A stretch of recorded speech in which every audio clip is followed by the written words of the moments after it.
Di lang mahirap unawain, kundi kay hirap isipin kung paano kung dumating na ang panahon na mahina na kami para alagaan at asikasuhin siya. Si Kenken ay pangalawa sa aking 3 anak. 1 taon siya noon nang mapansin ko na may kakaiba.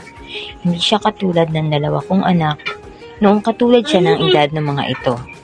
Wala siyang eye contact, umiiyak siya ng sobrang tagal kahit walang dahilan. Kadalasan ay hindi rin siya natutulog magdamag. Labis akong nag-aalala sa tuwing umiiyak siya dahil sa hanggang ngayon na 13 years old na siya ay hindi pa rin siya nakakapagsalita. Hindi ko alam kung ano ang gusto niyang sabihin at kung ano ang masakit sa kanya. Marami namang nabago kahit paano ngayong 13 years old na siya. Marunong na siyang kumuha ng sarili niyang tubig, kumain na mag-isa, nagbihis ng kanyang damit, kahit madalas na mas gusto niyang nakahubad. Ganun pa man, pinasanay ko siya na magdamit dahil malaki na siya. Malakas din siyang kumain at kung minsan nga ay nauubusan kami kung hindi agad makapagtabi. Wala rin kaming maayos na tahanan dahil lahat ng madaanan niya ay ikinakalat. Walang hanggang pasensya at pangunawa talaga ang kailangan sa mga batang tulad niya na may special needs o isang autism. 5 years old siya noon nang i-enroll ko siya sa SPED. Hanggang sa mag-pandemic, ikinukuha ko siya ng module para continue ang pag-aaral niya. Kahit madali siyang mapagod sa tuwing hahawakan ko ang kamay niya para hawakan ang lapis.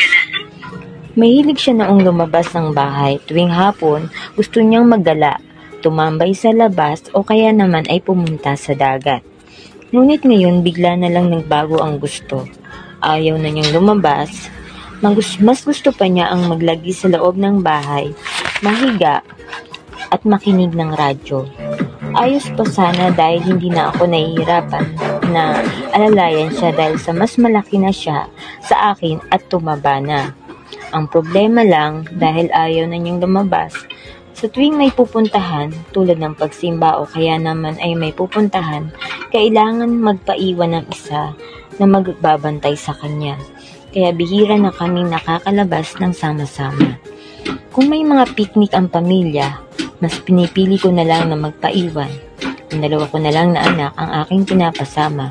Gustuin ko man, hindi ko kayang iwan mag-isa si Ken dahil baka kung ano ang isubo at pakialaman niya. So, sobrang lambing ni Ken at siya na ang itinuturing naming bunso at lucky charm ng aming pamilya.